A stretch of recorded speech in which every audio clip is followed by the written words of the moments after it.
On est en première partie de Texas et j'ai vraiment hâte d'y être. En fait, on est très chanceux d'être là ce soir et on a bossé pour ça et puis on va faire un bon show, quoi. J'ai commencé la guitare déjà vers 14 ans. Je suis passée très rapidement à la guitare électrique parce que c'est ça qui me plaisait, c'était reprendre les solos de rock.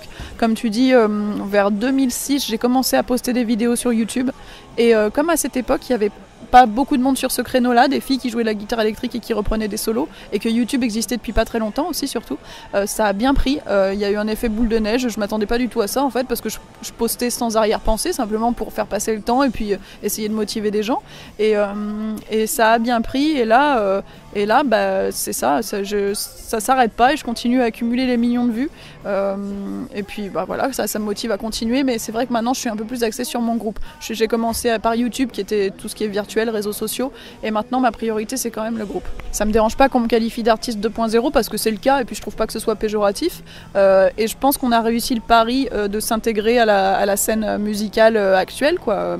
On arrive à tourner pas mal avec le groupe. Après c'est vrai que la plupart des youtubeurs musiciens, j'en connais pas mal qui resteront chez eux à faire des vidéos, qui sont faits pour ça et qui recherchent pas spécialement à monter un groupe ou à passer sur scène, mais nous je pense qu'on a réussi ce pari. Depuis la sortie de notre album en 2017, début 2017, on tourne quasiment tous les week-ends, surtout en France, un peu à l'étranger là ces derniers temps. On a fait Norvège, Italie ces dernières semaines, là on est en Corse, donc non, je suis très contente de la tournure que ça prend. Ce premier album, il est particulier dans le sens où le processus de composition, il s'est fait sur plusieurs années. C'est vrai que les gens l'ont pas mal attendu.